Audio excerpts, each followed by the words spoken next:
السلام عليكم. معلش معانا مسابقة من صناع السعادة، هتكسب فلوس ما تقلقيش. شكرا. والله ما تقلقي من حاجة، والله مسابقة محترمة ما تقلقيش من أي ماشي يا حاجة. فندم. بعتذر منك والله أنا آسف، ما تقلقيش. لو ما عجبكيش الأسئلة ممكن تاخدي بعضك خلاص وتمشي. حضرتك اسالها هي. طب تعالي هنا طيب. تعالي. ممكن تيجي معايا بس ما تقلقيش من أي حاجة. ماشي يا فندم. اسمك إيه؟ اسمي ملك. اسمك ملك؟ مم. كم سنة يا ملك؟ عندي 10 سنين. هي ماما خايفة ليه يا ملك؟ معرفش. طيب احنا بص يا ملك، معانا مسابقه من صناع السعاده، نسال الناس الجميله اسئله واللي بيجاوب معانا بيكسب معانا ال 2000 جنيه دول. تمام. انت رايحه فين كده اصلا؟ انا داخله الندوه. انت تبع الندوه اللي هي في المكتبه دي؟ اه. طب ما شاء الله عليك، يعني انت مثقفه بقى.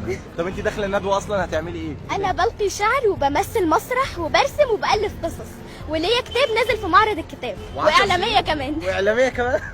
و10 سنين كل ده، الله اكبر عليك. انا الله. بادئه اصلا من 3 سنين. ايه ده؟ يعني انت بادئه وانت عندك 7 سنين؟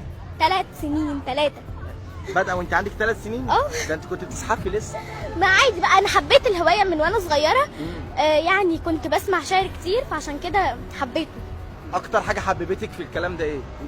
أبلة فضيلة. أبلة فضيلة، انت بتعرفي تعملي زي أبلة فضيلة؟ اه. طب ما سمعينا كده حتة. مروان على طول غضبان، ماما كانت تقول لمروان مالك يا مروان، يرد مروان ويقول لها انا متضايق يا ماما ومش مستحمل من اصحابي اي كلام. ترد ماما وتقول له عشان انت مش طويل البال، ايه رأيك تقرأ قرآن او تسمع كلام سيدنا محمد؟ قال رسول الله صلى الله عليه وسلم لا تغضب ولك الجنة.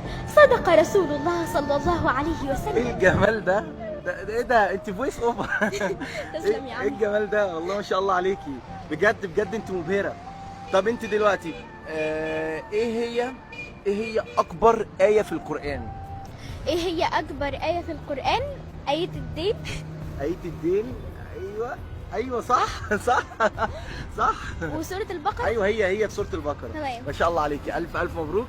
لا مش عايزة. ايه؟ لا امسكي معانا، ألف مبروك. اتفضلي. تمام، احنا بقى ايه؟ قولي لنا بقى كده قصيدة عن الأم منك. تمام. يلا. كل ركن في بيتنا يما بتوحشيه، الله. من عينيكي كنت بفهم عايزة ايه، حتى الكلام اللي ما كنتش بتقوليه كان لما دق القلب يهدى تسمعيه. الله. فاسمحيلي اجي يما واسألك سبتيني ليه، كنت يما ازاي عليكي وانا لسه يما محتاجاكي، مش انا بنتك حبيبتك ازاي يعني تسيبي ضناكي، ده انا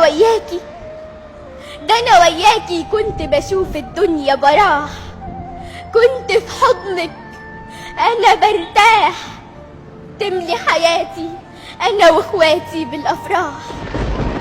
ايوه يما سمع صوتك بتناديني، ايوه يما لسه شاطره في المذاكره، ايوه فاكره واخده بالي من دروسي، لسه مش ناسيه القواعد انجليزي ولا روسي، لساني بقرقد استكتي وبشخبط لسه في كراريسي، ولما كان ما يجيش نوم بفتكر درس العلوم، كنت بسأل مين هيكويلي الهدوم، السنة دي صعب جدا الامتحان مع اني شاطرة في المراجعة، بس ليه حسيت بسقعة لما سلمت الورق، وقتها وجودك فرق، كنت محتاجة يا امي تطمنيني، كنت بطمن قوي لما كنتي بتقوليلي ما تقلقيش يا نن عيني هتفرحيني وتنجحي،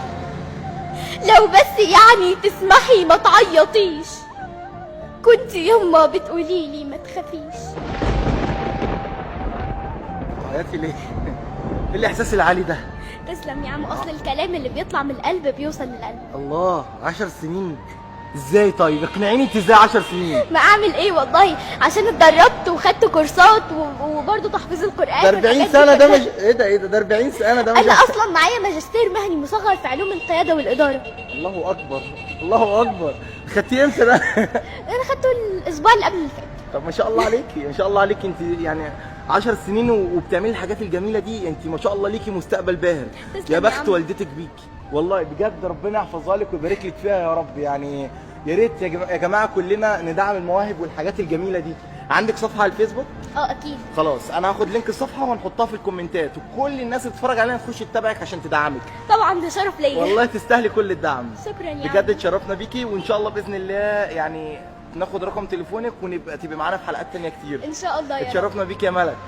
اوعى حد يشتتك، الله. اوعى حب يموتك، واللي حاول يكبتك اطرده من غير جدال، واوعى تاكل غير حلال، الله. واما هتعاشر هتعرف الشيطان وابن الحلال.